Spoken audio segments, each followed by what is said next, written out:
नाथाय रुक्मिणेशाय नमो वेदान्तवेदिने रामाय रामभद्राय रामचन्द्राय वेधसे रघुनाथाय नाथाय सीताय पते नमः।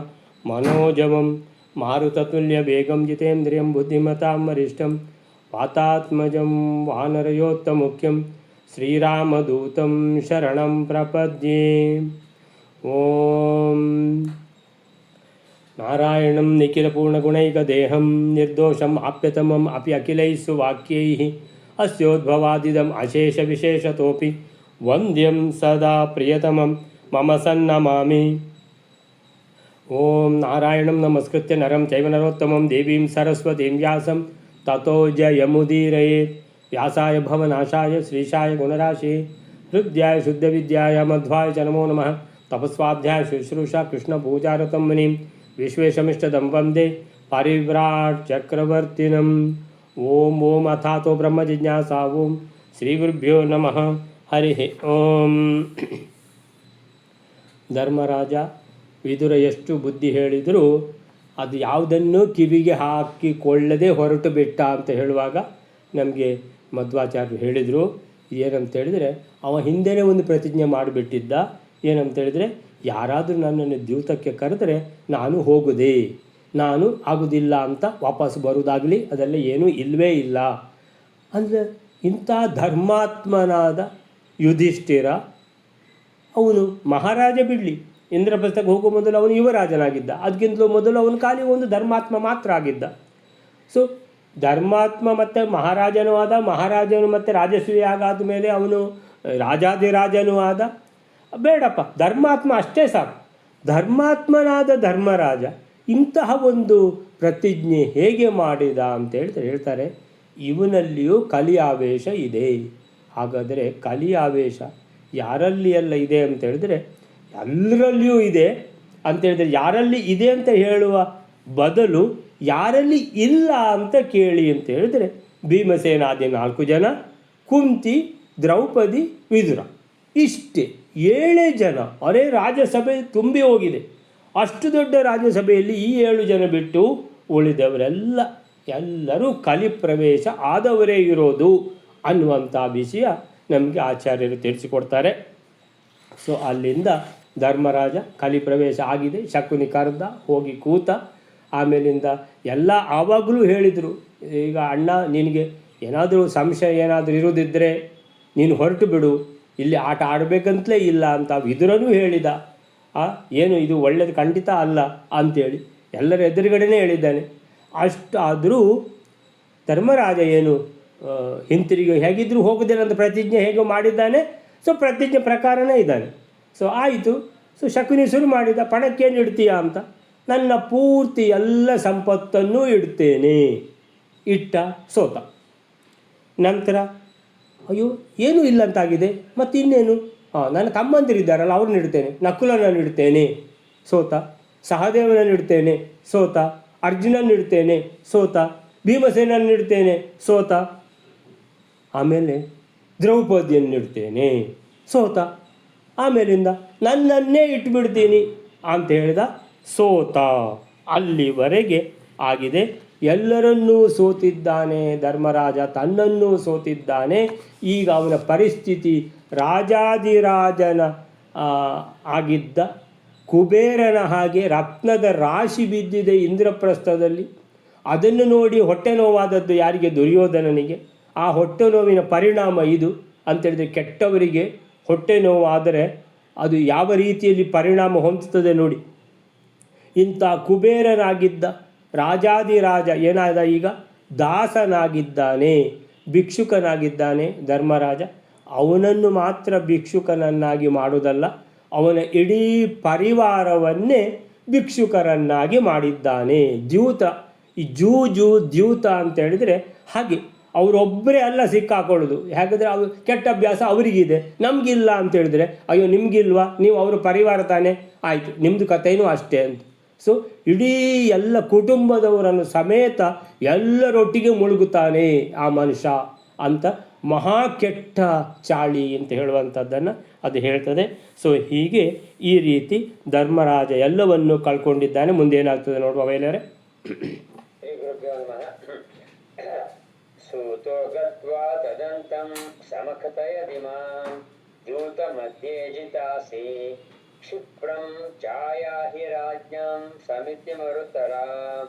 समितिमुरुतराम् इत्यतो साप्यवादीत् नाहं यास्ये गुरूणां समितिमिति ययौ सोऽप्यमुं भीमभीतं ज्ञात्वा दुःशासनं सोऽप्यदिशदत नृपो ಧಾತ್ರ ರಾಷ್ಟ್ರೋದೃಶಂ ಸ್ವಂ. 328ನೇ ಶ್ಲೋಕ.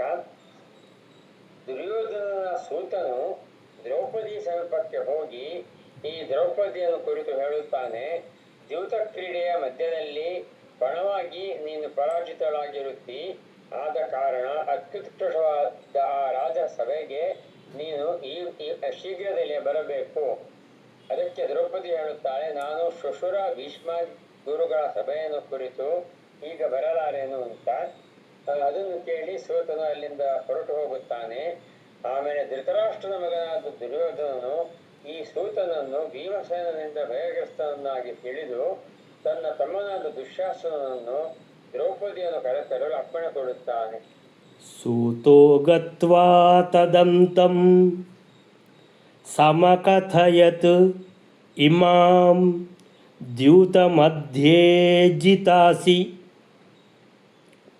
ಕ್ಷಿಪ್ರಂ ಚ ಆಯಾಹಿ ರಾಜ್ಞಾಂ ಸಮಿತಿಂ ಉರುತರಾಂ ಇತ್ಯಥೋ ಸಾ ಅಪಿ ಅವಾದೀತ್ ನಾಹಂ ಯಾಸ್ಯೆ ಗುರುಣಾಂ ಸಮಿತಿಂ ಇತಿ ಯಯೌ ಸಹ ಅಪಿ ಅಮುಂ ಭೀಮಭೀತಂ ಜ್ಞಾತ್ವಾ ದುಶ್ಯಾಸನಂ ಸೋಪಿ ಅದಿಶತ್ ಅಥ ನೃಪಃ ಧೃತರಾಷ್ಟ್ರೋನುಜಂ ಸ್ವಂ ಧಾರ್ತರಾಷ್ಟ್ರೋನುಜಂ ಸ್ವಂ.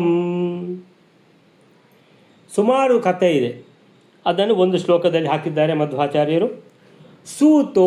ಸೂತಃ ಗತ್ವಾ ಹೋಗಿದ್ದಾನೆ, ಎಲ್ಲಿ? ತತ್ ಅಂತಂ, ತತ್ ಅಂತ ಹೇಳಿದರೆ ದ್ರೌಪದಿಯ ಬಳಿಗೆ ಹೋಗಿದ್ದಾನೆ. ಹೋಗಿ ಹೇಳ್ತಾನೆ, ಸಮಕಥಯತ್, ಎಲ್ಲ ವಿಷಯ ಎಲ್ಲ ಹೇಳ್ತಾನೆ. ಇಮಾಂ ಅಂತೇಳಿದರೆ ಇವಳನ್ನು, ಅಂದರೆ ನಿನ್ನನ್ನು, ದ್ಯೂತ ಮಧ್ಯೆ, ನಿನ್ನ ಗಂಡಂದಿರು ಏನು ಮಾಡಿದ್ದಾರೆ? ದ್ಯೂತ ಆಡಿದ್ದಾರೆ. ಈ ದ್ಯೂತದಲ್ಲಿ ನಿನ್ನನ್ನು ಪಣ ಇಟ್ಟಿದ್ದಾರೆ. ದ್ಯೂತ ಮಧ್ಯೆ, ದ್ಯೂತದ ಮಧ್ಯದಲ್ಲಿ, ಜಿತಾಸಿ, ನೀನು ಗೆಲ್ಲಲ್ಪಟ್ಟಿರುವೆ. ಎಲ್ಲಿಂದ? ಶಕುನಿಯಿಂದ ಅಂತೇಳಿದ್ರೆ ನೀನು ನಿನ್ನ ಗಂಡ ಅವನನ್ನು ಸೋತದ್ದಲ್ಲದೆ ಇಡೀ ರಾಜ್ಯವನ್ನು ಕಳ್ಕೊಂಡದ್ದಲ್ಲದೆ ನಿನ್ನನ್ನು ಸೋತಿದ್ದಾನೆ, ನಿನ್ನನ್ನು ಪಣಕ್ಕಿಟ್ಟು ಸೋತಿದ್ದಾನೆ. ಜಿತಾಸಿ, ಜಿತ ಅಸಿ, ಸೋಲಲ್ಪಟ್ಟಿದ್ದಿ ನೀನು. ತ್ವಂ ಜಿತ ಅಸಿ, ನೀನು ಸೋಲಲ್ಪಟ್ಟಿದ್ದಿ. ಯಾರಿಂದ? ನಿನ್ನ ಗಂಡಂದಿರಿಂದ. ದ್ಯೂತ ಮಧ್ಯೆ, ಆಡಿದವರು ಯಾರು? ದ್ಯೂತ, ನಿನ್ನ ಗಂಡಂದಿರು. ಕ್ಷಿಪ್ರಂ ಅಂದರೆ ಗೊತ್ತಿದೆಯಲ್ವಾ? ಕ್ಷಿಪ್ರ ಪ್ರಸಾದ ಅಂತಾರೆ. ಯಾರನ್ನು ಕ್ಷಿಪ್ರ ಪ್ರಸಾದ ಅಂತ ಹೇಳೋದು? ಗಣಪತಿಯನ್ನು. ಗಣಪತಿ ಯಾವಾಗಲೂ ಎಲ್ಲ ದೇವತೆಗಳಲ್ಲಿ ಅತ್ಯಂತ ಬೇಗ ಪ್ರಸನ್ನನಾಗಿ ನಮಗೆ ಏನಾದರೂ ವರ ಕೊಡೋದು, ನಮಗೆ ಇಷ್ಟಾರ್ಥಗಳನ್ನು ಕೊಡೋದು ಅಂತ ಹೇಳಿದರೆ ಬೇಗ ಕೊಡುವವನು ಗಣಪತಿ ಅಂತ. ಅದಕ್ಕೆ ಅವನಿಗೆ ಕ್ಷಿಪ್ರ ಪ್ರಸಾದ ಅಂತಲೇ ಮಧ್ವರು ಕರೆಯೋದು. ಗಣಪತಿಗೆ ಕ್ಷಿಪ್ರ ಪ್ರಸಾದ ಅಂತ ಹೇಳೋದು. ಸೊ ಕ್ಷಿಪ್ರಂ ಚ ಆಯಾಹಿ, ಬೇಗ ಬಾ, ನೀನು ಬೇಗ ಬರಬೇಕಂತೆ. ಅದೇನದು? ರಾಜ್ಞಾಂ ಸಮಿತಿಂ, ದೊಡ್ಡ ರಾಜಸಭೆ. ದೊಡ್ಡ ಅನ್ನುವ ಶಬ್ದ ಯಾವುದು? ಉರುತರಾಮ್. ಉರುತರಾಮ್ ಅಂದರೆ ದೊಡ್ಡ ಸಭೆ ನೆರೆದಿದೆ, ಅಲ್ಲಿ ಅದರಲ್ಲೇ ದ್ಯೂತ ಆಡಿದ್ದು, ಅದರ ಎದುರುಗಡೆನೆ. ಅಂತಹ ಉರುತರಾಮ್ ಸಮಿತಿಂ. ಸಮಿತಿ ಅಂದರೆ ನಮ್ಮ ಕನ್ನಡದಲ್ಲಿ ಕೂಡ ಉಂಟದು ಸಮಿತಿ. ಸಮಿತಿ ಅಂದರೆ ಕಮಿಟಿ, ಅಂದರೆ 4 ಜನರು ಒಟ್ಟಿಗೆ ಸೇರಿ ಯಾವುದು ನಿರ್ಣಯ ಮಾಡ್ತಾರೋ ಅದಕ್ಕೆಲ್ಲ ಸಮಿತಿ ಅಂತ ಹೆಸರು. ಸೊ ಇಲ್ಲಿ ರಾಜಸಭೆ, ಸಮಿತಿ. ಸೊ ರಾಜ್ಞಾಂ ಸಮಿತಿಂ, ರಾಜಸಭೆಯನ್ನು, ಆಯಾಹಿ ಬರಬೇಕು ನೀನು.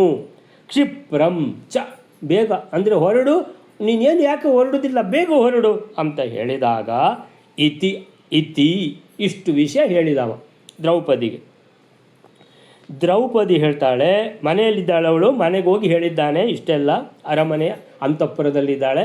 ಸೊ ಅವಳು ಹೇಳ್ತಾಳೆ ಸಾ ಅಪಿ, ಸಾ ಅಂದರೆ ಅವಳು, ಸಹ ಅಂದರೆ ಅವನು, ಸಾ ಅಂತೇಳಿದರೆ ಅವಳು. ಸಾ ಅಪಿ ಅವಾದೀತ್, ಅವಳು ಕೂಡ ಹೇಳಿದಳು. ಏನು ಹೇಳಿದ್ದು? ನಾಹಂ ಯಾಸ್ಯೆ, ನಾನು ಬರಲಿಕ್ಕಾಗುವುದಿಲ್ಲ. ನಾ ಅಹಂ, ಅಹಂ ನ ಯಾಸ್ಯೆ, ನಾನು ಬರಲಿಕ್ಕಾಗುವುದಿಲ್ಲ. ಆಯಿತಾ? ಯಾಕೆ? ಗುರುಣಾಂ ಸಮಿತಿಂ, ದೊಡ್ಡ ದೊಡ್ಡವರಿದ್ದಾರೆ ಮನುಷ್ಯರು, ನೋಡಲಿಕ್ಕೆ ಹೆಸರಿಗೆ ದೊಡ್ಡವರು, ಅವರು ಮಾಡಿದ ಕೆಲಸ ಕರ್ತವ್ಯ ಪ್ರಜ್ಞೆ ಇಲ್ಲದವರಾದ್ದರಿಂದ ಅವರು ದೊಡ್ಡವರಲ್ಲ. ಆದರೂ ದ್ರೌಪದಿ ಹೇಳ್ತಾಳೆ ದೊಡ್ಡ ದೊಡ್ಡವರಿದ್ದಾರೆ. ಯಾರು? ನಮ್ಮ ದೊಡ್ಡಪ್ಪ, ದೊಡ್ಡ ಮಾವ ಅವಳಿಗೆ. ಯಾರು? ಧೃತರಾಷ್ಟ್ರ ಮಹಾರಾಜ, ಆಮೇಲೆ ವಿದುರ, ಭೀಷ್ಮಾಚಾರ್ಯರು, ಎಲ್ಲರಿಗಿಂತ ಹಿರಿಯರು, ದ್ರೋಣಾಚಾರ್ಯರು, ಕೃಪಾಚಾರ್ಯರು, ಎಲ್ಲ ದೊಡ್ಡ ದೊಡ್ಡವರಿದ್ದಾರಪ್ಪ. ಸೊ ಗುರುಣಾಂ ಸಮಿತಿಂ ಅಂತೇಳಿದ್ರೆ ರಾಜ ಒಬ್ಬನೇ ಅಲ್ಲ, ಎಲ್ಲ ದೊಡ್ಡ ದೊಡ್ಡವರಿದ್ದಾರೆ. ದೊಡ್ಡ ದೊಡ್ಡವರು ಇರುವಂತಹ ಸಮಿತಿ ಅದು, ರಾಜಸಭೆ ಅದು. ಅಲ್ಲಿ ನಾನು ಬರಲಿಕ್ಕಾಗೋದಿಲ್ಲ. ಅವಳ ಮಾತಿನ ಅಭಿಪ್ರಾಯ ಏನಂತೇಳಿದರೆ, ಅವಳು ರಜಸ್ವಲೆ ಆಗಿದ್ಲು. ಹಿಂದಿನ ಕಾಲದಲ್ಲಿ ರಜಸ್ವಲೆ ಅಂತೇಳಿದರೆ ಅವರೊಂದು ಮೂಲೆಯಲ್ಲಿ ಕೂತ್ಕೊಂಡಿರಬೇಕು. ಅವರಿಗೊಂದು ಒಂದು ಚೊಂಬು, ಒಂದು ಲೋಟ ಎಲ್ಲ ಕೊಟ್ಟಿರ್ತಾರೆ. ಅವರು ಅದರಲ್ಲೇ ಒಂದು ಬಟ್ಲು, ಅದರಲ್ಲೇ ಊಟ ಮಾಡಬೇಕು. ಅದು ಒಂದು 3 ದಿವಸ ಹೀಗೆ ಅವರಿಗೆ. ಆ ನಂತರ ಉಟ್ಟ ಬಟ್ಟೆ ಚೇಂಜ್ ಮಾಡಲಿಕ್ಕೆ ಇಲ್ಲ ಅಂತೆಲ್ಲ ಇತ್ತು. ಒಂದೇ ಬಟ್ಟೆಯಲ್ಲಿ ಇರುವುದು ಅಂತ ಹೀಗೆಲ್ಲ ಎಷ್ಟೆಲ್ಲ ಅವರಿಗೆಲ್ಲ ಇತ್ತು. ಆಯ್ತಲ್ಲ? ಸೊ ಹೀಗಿರುವಾಗ ಇಂಥ ಒಂದು ಪರಿಸ್ಥಿತಿಯಲ್ಲಿ ರಾಜ್ಯಸಭೆಗೆ ನಾನು ಬರಲಿಕ್ಕಾಗತ್ತಾ ಅಂತ. ಸೊ ಬರಲಿಕ್ಕಾಗೋದಿಲ್ಲಪ್ಪ ದೊಡ್ಡವರೆದುರಿಗೆ ಅಂತೇಳಿದರೆ. ನಿಮಗೆ ಈ ರಾಜಸ್ಥಾನದಿಂದ ಬರುವಂಥ ಎಲ್ಲ ಈ ಸ್ತ್ರೀಯರನ್ನೆಲ್ಲ ನೋಡಿದರೆ ಅವರು ದೊಡ್ಡವರು ಯಾರಾದರೂ ಬಂದರು ಅಂತ ಹೇಳಿದ ಕೂಡಲೇ ಹೀಗೆ ಹಾಕ್ಕೊಂಡು ಬಿಡ್ತಾರೆ, ಸೆರಗನ್ನು ಮೇಲೆ ಹಾಕ್ಕೊಂಡ್ಬಿಡ್ತಾರೆ ತಲೆಗೆ. ಅಂಥೇಳಿದರೆ ಅದು ದೊಡ್ಡವರಿಗೆ ಕೊಡುವ ಮರ್ಯಾದೆ ಅಂತ ಲೆಕ್ಕ. ಅಂಥೇಳಿದರೆ ದೊಡ್ಡವರಿಗೆ ಕೊಡುವ ಮರ್ಯಾದೆಗೆ ಆ ಥರ ಎಲ್ಲ ಇದೆ. ನಾನು ಉಟ್ಟ ಬಟ್ಟೆಯಲ್ಲಿ, ಒಂದು ಬಟ್ಟೆಯಲ್ಲಿದ್ದೇನೆ ನಾನು. ಸೊ ನಾನು ಬರುವಾಗಿಲ್ಲ, ನಾನು ಸೊ ರಜಸ್ವಲೆಯಾಗಿದ್ದೇನೆ, ನಾನು ಸ್ತ್ರೀ.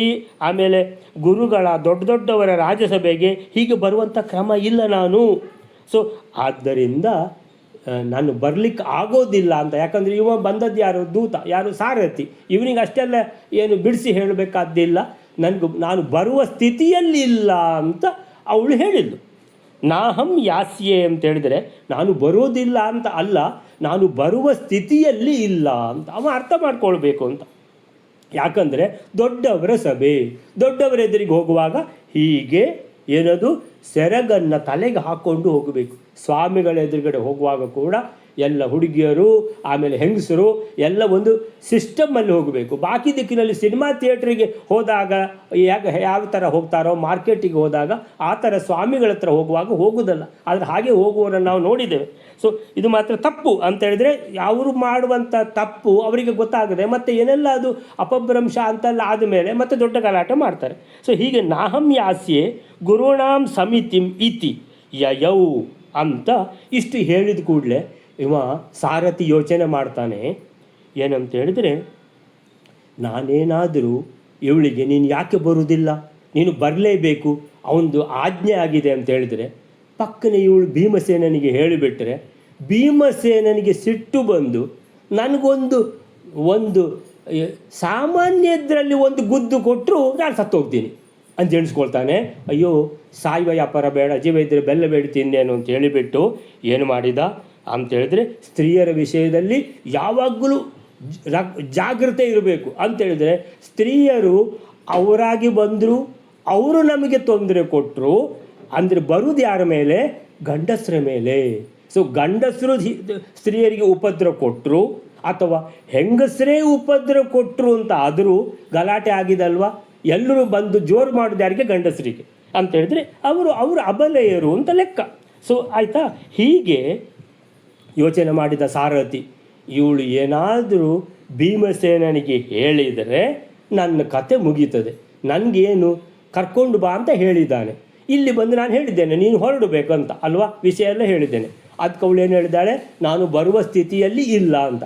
ನಂದು ಕೆಲಸ ಏನು? ಹೋಗಿ ಹಾಗೆ ಹೇಳುವುದು, ಅದಕ್ಕಿಂತ ಜಾಸ್ತಿ ಅಧಿಕ ಪ್ರಸಂಗ ಮಾಡಬಾರದು ಅಂತ ಹೇಳಿಬಿಟ್ಟು ಸೋ ಅಪಿ ಅವನು ಕೂಡ ಏನು ಮಾಡಿದ? ಸಹ ಅಪಿ ಅಮುಂ ಅಂದರೆ ಅವಳು ಭೀಮನಿಗೆ ಹೇಳಿಯಾಳು.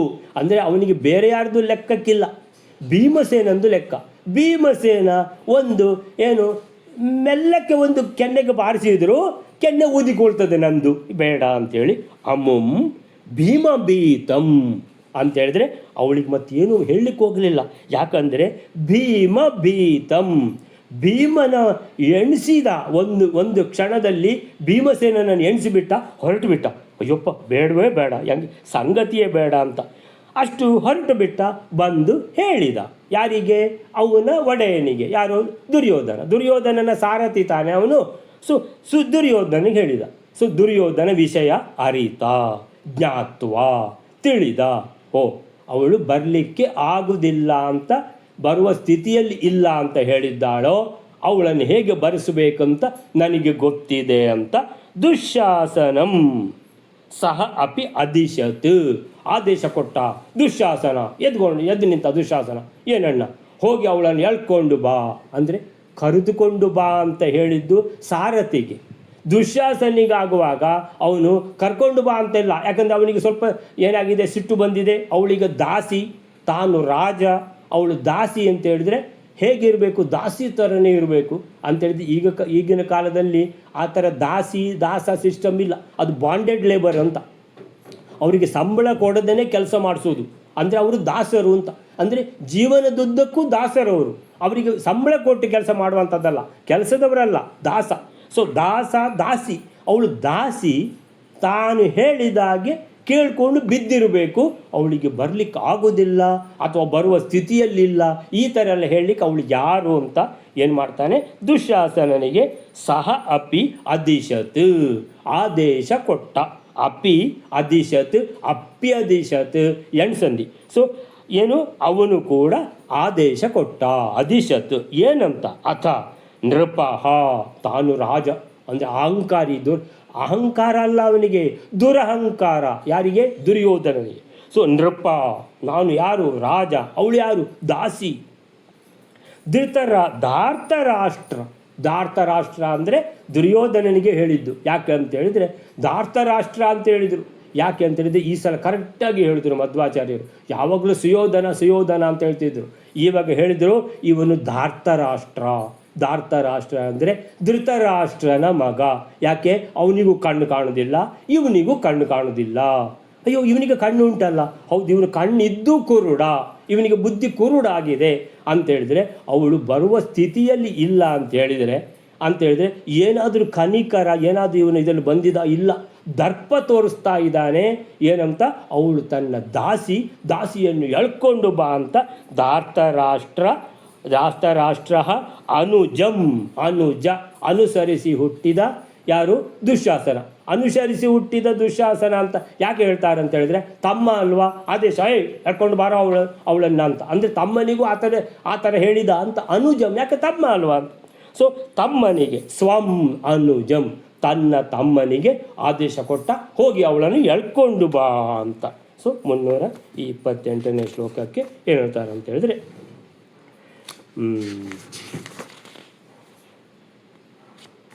ನಾಹಂ ಯಾಸ್ಯೇ. ಸೂತನಾದ ಯಾರು? ಅವನ ಹೆಸರು ಪ್ರಾತಿಕಾಮಿ ಅಂತ. ಯಾರು? ಸಾರಥಿ ಬಂದಿದ್ದಾನಲ್ವ, ಅವನ ಹೆಸರು ಪ್ರಾತಿಕಾಮಿ. ಅವನು ದ್ರೌಪದಿಯ ಬಳಿ ತೆರಳಿ ಎಲ್ಲ ವಿಷಯ ತಿಳಿಸಿದ. ತತ್ ಅಂತಂ ಅಂತ ಅಂದರೆ ಶಬ್ದಕ್ಕೆ ಒಂದು ಕೊನೆ, ಇನ್ನೊಂದು ನಿರ್ಣಯ ಅಂತ ಅರ್ಥ, ಇನ್ನೊಂದು ಅಪರೂಪದ ಅರ್ಥ ಬಳಿಗೆ ಅಂತ. ದ್ರೌಪದಿಯ ಬಳಿಗೆ. ತತ್ ಅಂತಂ ಅಂದರೆ ಅಂತಂ ಅಂತೇಳಿದರೆ ಬಳಿಗೆ ಅಂತ ಅಂದರೆ ಕೆಲವು ಸಲ ಸ್ಪೆಷಲ್ ಅರ್ಥ ಇರ್ತದೆ, ಇದು ಸ್ಪೆಷಲ್ ಆದ ಅರ್ಥ ಪಕ್ಕನೆ ಗೊತ್ತಾಗಿ ಬಿಡೋದಿಲ್ಲ. ಅಂತಂ ಅಂತೇಳಿದರೆ ಏನು ಅಂತ. ಅಂತಂ ಅಂದರೆ ದ್ರೌಪದಿಯ ಬಳಿ. ತತ್ ಅಂತಂ, ಅವಳ ಬಳಿ ತೆರಳಿ ವಿವರವನ್ನೆಲ್ಲ ತಿಳಿಸಿ, ನೀನು ಇಮಾಂ ದ್ಯೂತಂ ಮಧ್ಯೆ, ಈಗ ಒಂದು ದ್ಯೂತ ನಡೀತಲ್ವ, ಆ ದ್ಯೂತದ ಮಧ್ಯದಲ್ಲಿ ನೀನು ತ್ವಂ ಜಿತಾ ಅಸಿ, ಪರಾಭವಗೊಂಡಿರುವವಳಾಗಿದ್ದಿ, ಸೋತವಳಾಗಿದ್ದಿ. ನಿನ್ನನ್ನು ಸೋತಿದ್ದಾನೆ ನಿನ್ನ ಗಂಡ. ರಾಜರ ಮಹಾಸಭೆಗೆ ರಾಜ್ಞಾಂ ಸಮಿತಿಂ, ಅದು ಏನು ಮಹಾಸಭೆ ಅಂತ ಹೇಳಿದರು. ಉರುತರಾಂ ಸಮಿತಿಂ, ಸಭೆ ಅಂದ್ರೇನು? ಸಮಿತಿಂ. ಉರುತರಾಂ ಸಮಿತಿ ಅಲ್ವಾ, ಓ ರಾಜರ ಮಹಾಸಭೆ ನಡೆದಿದೆ, ಅಲ್ಲಿಗೆ ನೀನು ಬೇಗ ಬಾ, ಕ್ಷಿಪ್ರಂ ಆಯಾಹಿ, ಬೇಗ ಬಾ ಅಂತ ನುಡಿದ. ಅದಕ್ಕೆ ದ್ರೌಪದಿ ಹೇಳ್ತಾಳೆ, ನಾನು ಆ ದೊಡ್ಡ ಸಭೆಗೆ ಬರಲಾರೆ. ಯಾಕಂತೇಳಿದ್ರೆ ದೊಡ್ಡ ದೊಡ್ಡವರೆಲ್ಲ ಇದಾರಲ್ಲಿ. ಗುರುಣಾಂ ಸಮಿತಿಂ, ಇವನು ಉರುತರಾಂ ಸಮಿತಿಂ ಅಂತ ಹೇಳಿದರೆ ಅವಳು ಹೇಳ್ತಾಳೆ, ಹೌದು ದೊಡ್ಡ ಮಹಾಸಭೆ ಅದು, ಅಲ್ಲಿ ದೊಡ್ಡ ದೊಡ್ಡ ವ್ಯಕ್ತಿಗಳಿದ್ದಾರೆ. ಸೊ ಆದ್ದರಿಂದ ಆ ಸಭೆಗೆ ನಾನು ಬರುವ ಸ್ಥಿತಿಯಲ್ಲಿ ಇಲ್ಲ ಅಂತ ದ್ರೌಪದಿ ನುಡಿಯಲು ಅವನು ಇನ್ನೇನು ಇವಳಿಗೆ ನಾನು ಏನಾದ್ರು ಸ್ವಲ್ಪ ಜೋರಾಗಿ ಮಾತಾಡಿದರೆ ಇವಳಿಗೆ ಗಂಡನ ಹತ್ರ ಹೇಳ್ಕೊಳ್ತಾಳೆ. ಯಾರ ಹತ್ರ? ಭೀಮಸೇನ ಹತ್ರ. ಭೀಮಸೇನ ಯಾಕೋ ಅಂತ ಏನಾದರೂ ಕಣ್ಣು ಕೆಂಪು ಮಾಡಿದರೆ ನಂದು ಹಲ್ಲು ಮುರಿತದೆ, ಇಲ್ಲದಿದ್ದರೆ ತೊಡೆ ಮುರಿತದೆ ಅಂತ ಎಣಿಸ್ಕೊಂಡು ಏನು ಮಾಡಿದ, ಭೀಮನ ಭಯದಿಂದ ಹಿಂತಿರುಗಿಬಿಟ್ಟ. ಆಯ್ತಮ್ಮ, ಆಯ್ತು ಅಂತ ಹೇಳ್ಕೊಂಡು ಏನು ಮಾತಾಡಲೇ ನಾವು, ಭಾರಿ ಹುಷಾರವ. ಹಾಗೆ ಅವನು ಭೀಮನಿಗೆ ಅಂಜಿದ್ದಾನೆ ಅಂತ ವಿಷಯ ದುರ್ಯೋಧನಿಗೆ ಗೊತ್ತಾಯಿತು. ವಾಪಸ್ ಬಂದಿದ್ದಾನೆ, ಇವ ಭೀಮಸೇನಿಗೆ ಹೆದರಿದವ, ಸೊ ಮಾಡ್ತೇನೆ ಅಂತೇಳಿಬಿಟ್ಟು ಏನು ಮಾಡಿದ ಇವ ದುರ್ಯೋಧನ, ತನ್ನ ತಮ್ಮನಾದ ದುಶ್ಯಾಸನನ್ನು ಕಳಿಸಿದ. ಸೊ ದ್ರೌಪದಿ ಹೀಗೆ ರಾಜಸಭೆ ಅದು ಏನು ಬರಲಿಕ್ಕೆ, ಆ ದೊಡ್ಡವರು ಇರುವಂತಹ ಅದು ರಾಜಸಭೆ, ಅದಕ್ಕೆ ಬರಲು ತಾನು ಅಸಾಧ್ಯ ಸ್ಥಿತಿಯಲ್ಲಿ ಇದ್ದೇನೆ ಅಂತ ಹೇಳಿದ್ದನ್ನು ಯಾವುದೇ ಒಂದು ವಿವೇಕ ಇಲ್ಲದ ದುರ್ಯೋಧನ ಅದನ್ನು ಅರ್ಥ ಮಾಡಿಕೊಳ್ಳುವಂತಹ ಅವನಿಗೆ ಅವಶ್ಯಕತೆಯೂ ಇಲ್ಲ. ಆ ಥರ ಒಂದು ಮನುಷ್ಯನು ಅಲ್ಲಿ ಅರ್ಥ ಮಾಡಿಕೊಳ್ಳುವ ಅಲ್ಲ ಅವ, ಅಂಥ ದುರಂಕಾರಿ ಅವ. ಸೊ ಅಂಥ ಪರಿವೆಯೇ ಇಲ್ಲದ ದುರ್ಯೋಧನ ತನ್ನ ದೌರ್ಜನ್ಯವನ್ನು ಪ್ರದರ್ಶಿಸುತ್ತಾ ತನ್ನಂತೆಯೇ ಸ್ವಂ ಅನುಜಂ ಅಂತ ಹೇಳಿದ್ದು. ಯಾಕಂದರೆ ಮಧ್ವಾಚಾರ್ಯರು ಅವನು ಹೇಗೆ ದುಷ್ಟನೋ ದುರ್ಯೋಧನ, ಅವನ ತಮ್ಮ ಹಾಗೇ ದುಷ್ಟ ಅಂತ. ಅವನ ತಮ್ಮ ಅಲ್ವಾ ಅಂತ. ಅವನ ತಮ್ಮ ಅಂದರೆ ತನ್ನಂತೆಯೇ ಮಹಾಪಾಪಿಯಾಗಿದ್ದ ತನ್ನ ತಮ್ಮ ದುಶ್ಯಾಸನನನ್ನು ದ್ರೌಪದಿಯನ್ನು ಸಭೆಗೆ ಕರೆತರಲು ಕಳುಹಿಸಿದ. ಸೊ ಹೀಗೆ ಅಲ್ಲಿ ಅವನನ್ನೇ ಕೇಳಿದ್ಲು ಅಂತ ಕೆಲವು ಇದರಲ್ಲಿ ಇದೆ. ಮಹಾಭಾರತ ತುಂಬ ಜನರು ಬರೆದಿದ್ದಾರೆ, ಬೇರೆ ಬೇರೆ ರೀತಿಯಲ್ಲಿ ಅವರಿಗೆ ಬೇಕಾದ ಹಾಗೆ ಅವರಿಗೆ ಯಾವ ಥರ ಇಷ್ಟ ಆಗುತ್ತಾ ಬರೆದಿದ್ದಾರೆ. ಹಾಗೆ ಆ ಸಾರಥಿ ಹತ್ರನೇ ಅವಳು ಸುಮಾರೆಲ್ಲ ಪ್ರಶ್ನೆ ಮಾಡಿದ್ಲು ಅಂತೇಳಿದರೆ, ಆ ಧರ್ಮರಾಜ ನನ್ನನ್ನು ಸೋತಿದ್ದಾನೆ ಅಂತ ನೀನು ಹೇಳಿದೆಯಲ್ವಾ, ದ್ಯೂತದಲ್ಲಿ ಅವನು ಮೊದಲು ಸೋತದ್ದು ತನ್ನನ್ನು ಅಥವಾ ಅವನನ್ನು? ದ್ರೌಪದಿಯನ್ನು ಮೊದಲು ಸೋತ್ನ ಅಲ್ಲ ಧರ್ಮರಾಜ ಅವನನ್ನು ಮೊದಲು ಸೋತ್ನ? ಒಂದು ವೇಳೆ ಅವನನ್ನೇ ಮೊದಲು ಸೋತಿದ್ದರೆ ದ್ರೌಪದಿಯನ್ನು ಪಣಕ್ಕಿಟ್ಲಿಕ್ಕೆ ಅವನಿಗೆ ರೈಟ್ ಇಲ್ಲ. ಈ ರೀತಿ ಕೆಲವೆಲ್ಲ ಪ್ರಶ್ನೆ ಅಲ್ಲಿ ಕೇಳಿದ್ದಾಳೆ ಅಂತ ಹೇಳುವಂಥ ಕೆಲವು ಮಹಾಭಾರತಗಳುಂಟು. ಆದರೆ ಏನಂತ ಹೇಳಿದರೆ ಅಲ್ಲಿ ಅವನು ಇವಳ ಹತ್ರ, ಯಾರ ಹತ್ರ? ಆ ಸಾರಥಿ ಹತ್ರ ಈ ಥರ ಎಲ್ಲ ಪ್ರಶ್ನೆ ಕೇಳಲಿಕ್ಕೆ ಇಲ್ಲ. ಯಾಕಂತೇಳಿದ್ರೆ ಅದನ್ನೆಲ್ಲ ದೊಡ್ಡವ್ರ ಹತ್ರ ಕೇಳಬೇಕು. ಸಾರಥಿಗೆ ಅದೆಲ್ಲ ಧರ್ಮ ಸೂಕ್ಷ್ಮಗಳೆಲ್ಲ ಅರ್ಥ ಆಗ್ತದ ಅಂತೇಳಿಬಿಟ್ಟು ಹೀಗೆ ಬೇರೆ ಬೇರೆ ರೀತಿಯಲ್ಲಿ. ಆದರೂ ಮಧ್ವಾಚಾರ್ಯ ಅದನ್ನು ಏನು ಹೇಳಲಿಲ್ಲ. ಮಧ್ವಾಚಾರ್ಯ ಇಷ್ಟೇ ಹೇಳಿದರು, ನಾನು ಬರುವ ಸ್ಥಿತಿಯಲ್ಲಿ ಇಲ್ಲ ಅಂತ ಅವಳು ಹೇಳಿದ್ಲು. ದುರ್ಯೋಧನ ತನ್ನ ದೌರ್ಜನ್ಯವನ್ನು ದುರಹಂಕಾರವನ್ನು ಪ್ರದರ್ಶಿಸುತ್ತಾ ತನ್ನಂತೆಯೇ ಮಹಾಪಾಪಿಯಾದ ತನ್ನ ತಮ್ಮ ದುಶ್ಯಾಸನನ ಅವಳನ್ನು ಎಳ್ಕೊಂಡು ಬಾ ಅಂತ ಕಳಿಸಿದ ಅಂತ ಅಲ್ಲಿಗೆ ಆ ಶ್ಲೋಕ ಆಯಿತು. ನೆಕ್ಸ್ಟ್ ಶ್ಲೋಕ ಬೈಲಾರೆ. ಪಾಪ ಪುರುಷೋತ್ತಮ ಪ್ರಗರ್ಹ್ಯ ಕೇಶಭಕ್ಷಕೆ ಪುರಸ್ಸು ಮಾತುರಾನಯತ್ ಸಭಾಮಯುಗ್ಮ ವಾಸಸೇ. 329ನೇ ಶ್ಲೋಕ.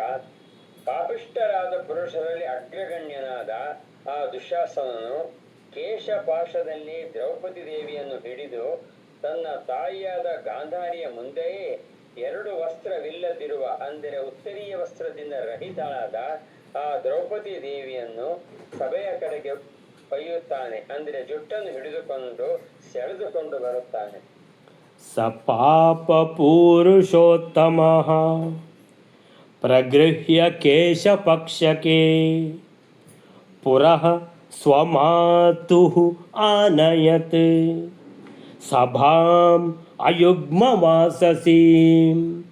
ಹೇಳ್ತಾರೆ, ಈ ದುಶ್ಯಾಸನ ಸಹ ಪಾಪ ಪುರುಷೋತ್ತಮ, ಪಾಪ ಪುರುಷರಲ್ಲಿ ಅಗ್ರಗಣ್ಯ ಅಂತೇಳಿದರೆ ಪಾಪಿಷ್ಠರನ್ನೆಲ್ಲ ನಿಲ್ಲಿಸಿದರೆ ಅದರಲ್ಲಿ ಫಸ್ಟ್ ಪ್ರೈಸ್ ಯಾರಿಗೆ? ಈ ದುಶ್ಯಾಸನನಿಗೆ. ಅಂಥ ದುರುಳ ದುಶ್ಯಾಸನ ಇವನು, ಅವನ ಹೆಸರು ಕೂಡ ಅದೇ ಥರ ಇದೆ, ದುಶ್ಯಾಸನ, ದುರುಳ, ಮಹಾಪಾಪಿಷ್ಟ. ಅವಳನ್ನು ಪ್ರಗೃಹ್ಯ ಕೇಶಪಕ್ಷಕ್ಕೆ, ಅವಳನ್ನು ಹೇಗೆ ಅವನು ಅಲ್ಲಿಗೆ ಸಭೆಗೆ ತಂದ ಅಂತ ಹೇಳಿದರೆ, ಈ ದನವನ್ನು ಎಳ್ಕೊಂಡು ಬರುವುದಿಲ್ವ, ಯಾವುದರಲ್ಲಿ? ಹಗ್ಗ ಹಿಡ್ಕೊಂಡು, ಆ ರೀತಿಯಲ್ಲಿ ಹಗ್ಗದಿಂದ ದನವನ್ನು ಎಳ್ಕೊಂಡು ಬರುವ ರೀತಿಯಲ್ಲಿ ಹಗ್ಗದ ಬದಲು ಅವಳ ಕೇಶ, ಅವಳ ಮುಡಿ, ಅವಳ ತಲೆ ಕೂದಲನ್ನು ಹಿಡ್ಕೊಂಡು ಎಳ್ಕೊಂಡು ಬಂದ. ಕೇಶಪಕ್ಷಕ್ಕೆ, ಕೇಶಪಕ್ಷಕ್ಕೆ ಅಂತ ಹೇಳಿದರೆ ಕೇಶಪಾಶ, ಕೇಶವನ್ನೇ ಪಕ್ಷ, ಪಕ್ಷ ಅಂದರೆ ಪಾಶ, ಪಾಶ ಅಂದರೆ ಹಗ್ಗ. ಸೊ ಇವನು ದನವನ್ನು ಎಳ್ಕೊಂಡು ಬರಲಿಕ್ಕೆ ನಾವು ಹಗ್ಗವನ್ನು ಉಪಯೋಗಿಸ್ತೇವೆ, ಇಲ್ಲಿ ದ್ರೌಪದಿಯನ್ನು ಎಳ್ಕೊಂಡು ಬರಲಿಕ್ಕೆ ಕೇಶವನ್ನೇ ಹಗ್ಗವನ್ನಾಗಿ ಮಾಡಿ ಎಳ್ಕೊಂಡು ಬಂದ. ಯಾವ ಥರ ಎಳ್ಕೊಂಡು ಬಂದ ಅಂತ ನಾವು ಊಹಿಸಬಹುದು. ಅದಕ್ಕೆ ಹೇಳ್ತಾರೆ, ಹಾಗಾದರೆ ಬಂದು ಎಲ್ಲಿ ಬಂದ? ರಾಜ್ಯಸಭೆಗೆ ಬಂದ. ರಾಜ್ಯಸಭೆಯಲ್ಲಿ ಯಾರಿದ್ದಾರೆ? ಅಲ್ಲಿ ಧೃತರಾಷ್ಟ್ರನ ಒಟ್ಟಿಗೆ ಯಾರು ಕೂತಿದ್ದಾರೆ ಅಂದರೆ ಗಾಂಧಾರಿ ಕೂತಿದ್ದಾಳೆ.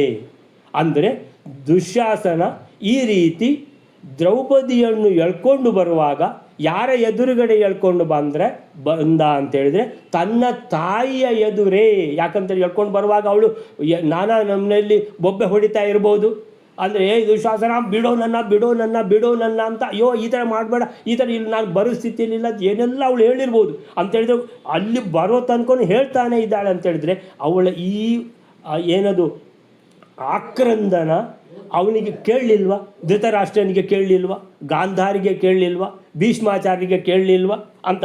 ಸ್ವಮಾತು ಪುರಃ, ತನ್ನ ತಾಯಿಯ ಎದುರೇ ಅಂತೇಳಿದರೆ ಎಷ್ಟು ದುರುಳರಾದರೂ ತನ್ನ ತಾಯಿಯ ಎದುರುಗಡೆ ಸುಭಗರಾಗ್ತಾರೆ ಅಂತ ಒಂದು ನಂಬಿಕೆ ಅಂತೇಳಿದರೆ, ಹೊರಗಿಂದ ತಳವಾರ ಹಿಡ್ಕೊಂಡು ಇನ್ನೊಬ್ಬರನ್ನು ಕೊಲ್ಲಲಿಕ್ಕೂ ಹಿಂದೆ ಮುಂದೆ ನೋಡದ ಅಂತಹ ಯಾರು ಗ್ಯಾಂಗ್ಸ್ಟರ್ಸು, ಅಂತಹ ದುರುಳರು ಕೂಡ ತನ್ನ ತಾಯಿಯ ಎದುರು ಹೋಗುವಾಗ ಅಂದರೆ ಅಮ್ಮ ಅಂತ ಹೇಳ್ಕೊಂಡು, ಅಂದರೆ ತಾಯಿಗೆ ಒಂದು ಚೂರು ಡೌಟೇ ಬರಲಿಕ್ಕಿಲ್ಲ, ನನ್ನ ಮಗ ತಳವಾರ ಹಿಡ್ಕೊಂಡು ಇನ್ನೊಬ್ಬರನ್ನು ಕೊಲ್ಲಿಕ್ಕೆ ಹೋಗ್ತಾನೆ ಅಂತ.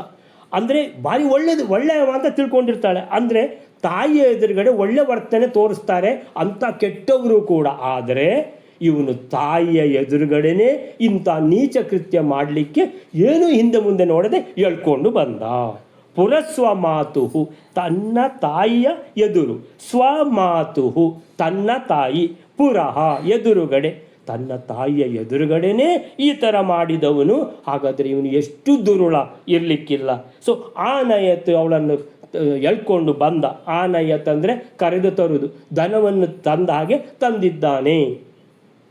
ಸಭಾಂ ಅಯುಗ್ಮ ವಾಸಸೀಂ, ಸಭಾಂ ಅಂತೇಳಿದರೆ ಈ ದೊಡ್ಡವರು ಕೂತಿರುವಂತಹ ಈ ರಾಜಸಭೆಗೆ ಇಂಥ ಮಹಾಪಾಪಿಷ್ಟನಾದ ದುಶ್ಯಾಸನ ಒಂದು ವಸ್ತ್ರದಲ್ಲಿ ಇದ್ದ ದ್ರೌಪದಿಯನ್ನು ಅಯುಗ್ಮ ವಾಸಸೀಂ.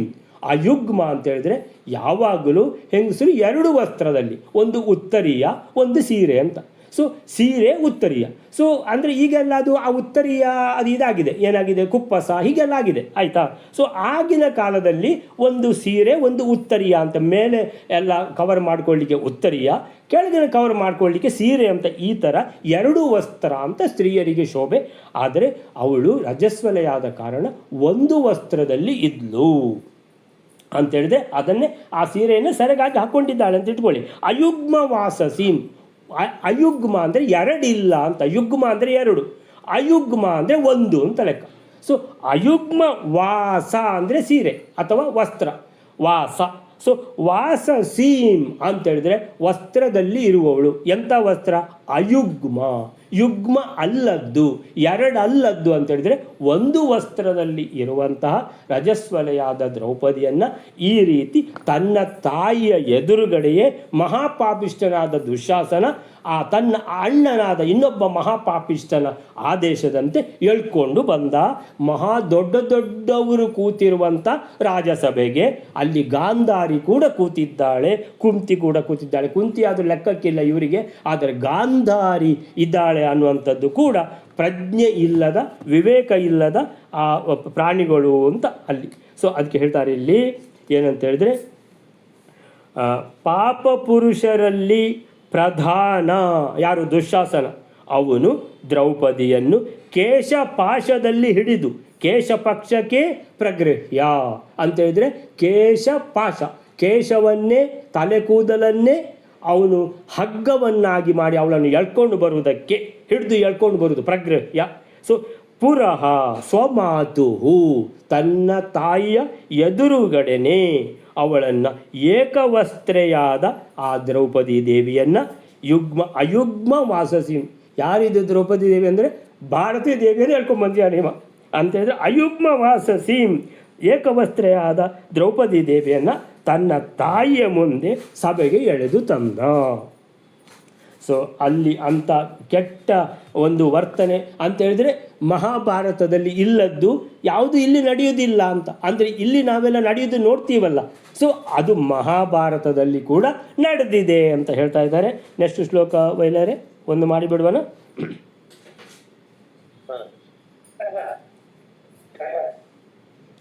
ಸಮಾಹೃತ ಜಗಾದ ಭೀಷ್ಮ ಪೂರ್ವಕಾನ್ ಅಧರ್ಮಕೇಶವಾರ್ಯತೆ ನ ಧರ್ಮ್ಯತಿರ್ವದ್ವಿಧೈಃ. 330ನೇ ಶ್ಲೋಕ.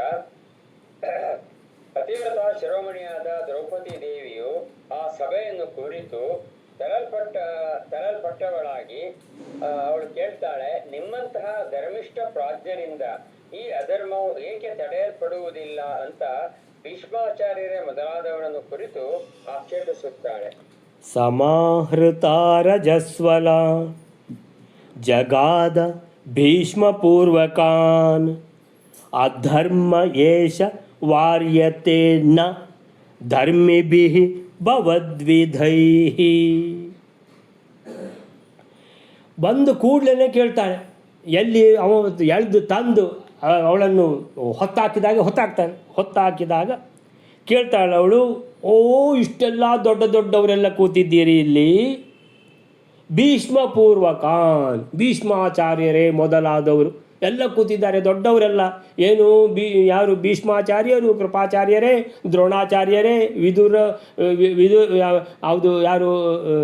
ವಿದುರ, ಆಮೇಲೆ ಧೃತರಾಷ್ಟ್ರ ಎಲ್ಲ ಅವಳು ಏನು ಸಂಬಂಧ ಹೇಳುವಂಥದ್ದು ಏನು ಬಹುಶಃ ಈ ಸ್ಥಿತಿಯಲ್ಲಿ ಸರಿಯಾಗಿ ಕಾಣುವುದಿಲ್ಲ ಅಂತ ಹೇಳಿದ್ರೆ ಅವರು ಸಂಬಂಧಕ್ಕೆ ಯೋಗ್ಯ ಇಲ್ಲ ಅಂತ ಹೇಳಿಬಿಟ್ಟು ಸಮಾಹೃತ ರಜಸ್ವಲ ಅಂದರೆ ರಜಸ್ವಲೆಯಾದ ದ್ರೌಪದಿ. ಯಾವಾಗಲೂ ಸ್ತ್ರೀ ಅಂತ ಹೇಳಿದರೆ ಅದು ಆ ಅಂತ ಬರ್ತದೆ, ಒಂದು ಈ ಅಂತ ಬರುತ್ತೆ, ಒಂದು ಆ ಅಂತ ಬರುತ್ತೆ. ಸೊ ರಜಸ್ವಲ ಅಂದರೆ ರಜಸ್ವಲೆಯಾದ ದ್ರೌಪದಿ. ಸಮಾಹೃತ ಅಂದರೆ ಈ ರೀತಿ ದನದ ಹಾಗೆ ಕೇಶದಿಂದ ಎಳ್ಕೊಂಡು ಬರಲ್ಪಟ್ಟವಳು. ಯಾರಿಂದ? ಇವನ ದುಶ್ಯಾಸನದಿಂದ. ಅವಳು ರಜಸ್ವಲ ಜಗಾದ ಹೇಳ್ತಾಳೆ. ಯಾರಿಗೆ? ಆ ದೊಡ್ಡವರನ್ನು ಕುರಿತು, ಭೀಷ್ಮ ಪೂರ್ವಕಾನ್, ಈ ದೊಡ್ಡವರನ್ನು ಕುರಿತು ಹೇಳ್ತಾರೆ. ಎಲ್ಲ ದೊಡ್ಡವರು ಇದ್ದೀರಲ್ವಾ, ನೀವೆಲ್ಲ ಹೆಸರಿಗೆ ಮಾತ್ರ ದೊಡ್ಡವರ, ನಿಮ್ಮ ಹತ್ರ ಏನು ದೊಡ್ಡತನ ಇದೆ? ಆ ಧರ್ಮ ಏಷ, ಇದು ಯಾವುದು? ಏಷ, ಈ ದ್ಯೂತವೇ ಅಧರ್ಮ. ದ್ಯೂತವೇ ಅಧರ್ಮ. ಇದನ್ನು ಆಡಿದ್ದಂತೂ ಪೂರ್ತಿ ಅಧರ್ಮ ರೀತಿಯಲ್ಲಿ ಮೋಸ ಮಾಡಿ ಇದನ್ನು ಗೆದ್ದದ್ದು. ಇಂತಹ ಅಧರ್ಮ ನಿಮ್ಮ ಕಣ್ಣ ಮುಂದೆನೇ ನಡೆಯುವಾಗ ನವಾರ್ಯತೆ, ತಡಿಲಿಲ್ಲ ನೀವು, ಯಾರೂ ಕೂಡ ತಡಿಲಿಲ್ವ? ನಿಮಗೊಂದು ತಡೆಯುವ ಒಂದು ಯೋಗ್ಯತೆಯೇ ಇಲ್ವ? ನಿಮಗೆ ತಡೆಯುವಂಥ ಯೋಚನೆಯೇ ಬಂದಿಲ್ವ ಮನಸ್ಸಿಗೆ? ಹಾಗಾದರೆ ನೀವು ದೊಡ್ಡವರಾಗುವುದು ಹೇಗೆ? ಸೊ ಧರ್ಮಿಭಿಹಿ, ನೀವು ಧರ್ಮದ ದಾರಿಯಲ್ಲಿ ನಡೆಯುವವರು ಅಂತ ಎಲ್ಲರೂ ನಿಮ್ಮನ್ನು ಹೇಳ್ತಾರೆ. ಸೊ ಇಂತಹ ಧರ್ಮಾತ್ಮರಾದ ನಿಮ್ಮಿಂದ, ಭವದ್ಭಿಹಿ ನಿಮ್ಮಿಂದ, ಭವದ್ವಿಧೈಹಿ ನಿಮ್ಮಂಥವರಿಂದ, ವಿಧೈಹಿ ಭವದ್ವಿಧೈಹಿ ಅಂದರೆ ನಿಮ್ಮಂಥ ಧರ್ಮಿಭಿಹಿ ಧರ್ಮಾತ್ಮರಿಂದ, ಈ ದ್ಯೂತ ಅಂತ ಹೇಳಿದರೆ ಇದು ಯಾರ್ದಾದ್ರೂ ಮನೆ ಒಳ್ಳೆಯದು ಮಾಡಿದ ಇಷ್ಟು ತನಕ ದ್ಯೂತ ಆಡಿ ಯಾರಾದರೂ ಉದ್ಧಾರ ಆದವರು ಇದ್ದಾರ? ಎಲ್ಲರನ್ನು ನಾಶ ಮಾಡುವಂಥ ದ್ಯೂತ. ಇದಕ್ಕೆ ನೀವು ಹೇಗೆ ಅವಕಾಶ ಕೊಟ್ರಿ? ನೀವು ಅವಕಾಶ ಕೊಡುವುದು ಅಲ್ಲದೆ ಈ ರೀತಿ ಮೋಸದ ರೀತಿಯಲ್ಲಿ, ಮೋಸದಿಂದ ಈ ರೀತಿ ಪ್ರತಿಯೊಂದು ಇದರಲ್ಲಿ ಆಟದ ಪ್ರತಿ ಹೆಜ್ಜೆಯಲ್ಲಿಯೂ ಮೋಸವೇ ತುಂಬಿದ್ದು ಈ ಥರ ಇದ್ದಾಗ ಇಂತಹ ಅಧರ್ಮದ ಆಟಕ್ಕೆ ನೀವು ದೊಡ್ಡವರು ಹೇಗೆ ನೀವು ನಿಮ್ಮ ಕಣ್ಮುಂದೆ ನಡೀತಲ್ವಾ, ಹೇಗೆ ನೀವು ಸುಮ್ಮನಿದ್ರಿ? ನವಾರ್ಯತೆ, ಹೇಗೆ ನೀವು ತಡಿಲಿಲ್ಲ, ಯಾಕೆ, ಹೇಗೆ, ಏನು ಗರ ಬಡಿತು ನಿಮಗೆ, ನೀವು ಯಾಕೆ ಸುಮ್ಮನಿದ್ರಿ? ಈಗ ನಿಮ್ಮ ಕಣ್ಣು ಮುಂದೆನೇ ಈ ಕುಲಸ್ತ್ರೀ ಇರುವಂತಹ ದ್ರೌಪದಿಯನ್ನು ಈ ರೀತಿ ದನ ಎಳ್ಕೊಂಡು ಬಂದು ರಜಸ್ವಲೆಗೆ ಎಷ್ಟು ಗೌರವ ಕೊಡಬೇಕು, ಆ ಗೌರವ ಕೊಡುವ ಬದಲಿಗೆ ಈ ರೀತಿ ಇಂತಹ ಅವಮರ್ಯಾದೆ, ತಿರಸ್ಕಾರ. ಯಾರು ಅಂತೇಳಿದರೆ ರಾಜಕುಲದ ಅವಳು ಮಹಾರಾಣಿ, ಅವಳು ಆ ರಾಣಿಯನ್ನು ಈ ರೀತಿ ಈ ತಿರಸ್ಕರಿಸಿದ್ದು, ಅವಮಾನಿಸಿದ್ದು ಕಣ್ಣು ಮುಂದೆ ಆಗುವಾಗ ನೀವೆಲ್ಲ ಸುಮ್ಮನಿದ್ದೀರಲ್ವಾ? ನೀವು ಧರ್ಮಬಿಹಿ, ಧರ್ಮಾತ್ಮರಂತ ನಿಮ್ಮನ್ನು ಬಾಕಿದ್ದವರು ಯಾಕೆ ಹೇಳ್ತಾರೆ? ಅಂದರೆ ನೀವು ಧರ್ಮಾತ್ಮರಂತಾದರೆ ನೀವು ಇದನ್ನು ತಡಿಲಿಲ್ಲ ಯಾಕೆ ಅಂತ. ಕರೆತರಲ್ಪಟ್ಟ ರಜಸ್ವಲೆಯಾದ ದ್ರೌಪದಿ ಸಮಾಹೃತ ಅಂತ ಅಂದರೆ ಚೆನ್ನಾಗಿ ಕರ್ಕೊಂಡು ಬಂದ ಅಂತ. ಕರೆತರಲ್ಪಟ್ಟ ಅಂದರೆ ಚೆನ್ನಾಗಿ ಅಂತ ಹೇಳಿದ್ರೇನು? ಅಲ್ಲ, ಅವನಿಗೆ ಹಾಗೆ ಗೊತ್ತಿರೋದು. ದುಶ್ಯಾಸನನಿಗೆ ಬೇರೆ ರೀತಿಯಲ್ಲಿ ಕರೆದು ತರಲಿಕ್ಕೆ ಗೊತ್ತಿಲ್ಲ, ಮಹಾಪಾಪಿಷ್ಟ ತಾನೇ, ಅವನದು ಏನು ಸ್ವಭಾವ ಇದೆ ಆ ಥರ ಮಾಡಿದ್ದಾನೆ. ಸೊ ಅವನಿಗೆ ಅದೇ ಸಮಾಹೃತ, ಕರ್ಕೊಂಡು ಬಾ ಅಂತೇಳಿ ಕರ್ಕೊಂಬಂದ, ಇದೇ ಥರ ಕರ್ಕೊಂಬರ್ಲಿಕ್ಕೆ ಗೊತ್ತಿರೋದು ಅವನಿಗೆ. ಹೀಗೆ ರಜಸ್ವಲೆಯಾಗಿದ್ದ ದ್ರೌಪದಿ ಕೇಳ್ತಾಳೆ, ಭೀಷ್ಮ ಮೊದಲಾದವರನ್ನು, ಭೀಷ್ಮ ಪೂರ್ವಕಾನ್, ಭೀಷ್ಮ ಆಚಾರ್ಯರು ಮೊದಲಾದ ದೊಡ್ಡ ದೊಡ್ಡ ಆಚಾರ್ಯರನ್ನು ಜಗಾದ ಕೇಳ್ತಾಳೆ. ಏನಂತ? ಇದು ಅಧರ್ಮ, ಏಷ ಅಧರ್ಮ ನಾವಾರ್ಯತೆ, ನಿಮ್ಮಿಂದ ಇದು ತಡೆಯಲ್ಪಡಲಿಲ್ಲ.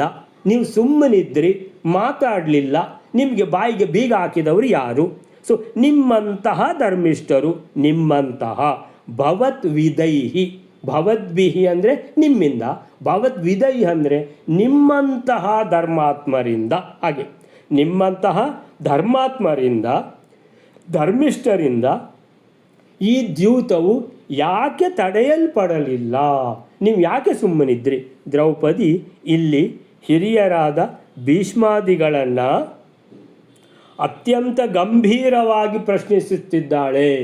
ಅಂದರೆ ದ್ರೌಪದಿ ಮಾತಾಡುವಾಗ ಯಾರು ತುಟಿಪಿಟ ಕನ್ನಲಿಕ್ಕೆ ಸಾಧ್ಯ ಇಲ್ಲ. ಯಾಕಂದರೆ ಅಂಥ ಮಾತು ಹೇಳಿದ್ದಾಳೆ. ನಿಮ್ಮನ್ನು ಯಾಕೆ ಧರ್ಮಾತ್ಮರಂತ ಹೇಳ್ತಾರಪ್ಪ ಎಲ್ಲರೂ ಕೂಡ? ನೀವು ಧರ್ಮಾತ್ಮನ ಕೆಲಸ ಯಾಕೆ ಮಾಡಲಿಲ್ಲ ಇಲ್ಲಿ ಕೂತು? ನೀವು ಕೂತಿದ್ದೀರಿ ಅಂತ ಉರುತರ ಸಭೆ, ಇದು ದೊಡ್ಡ ರಾಜ್ಯಸಭೆ ಅಂತೇಳಿದರೆ ಶ್ರೇಷ್ಠವಾದ ರಾಜ್ಯಸಭೆ.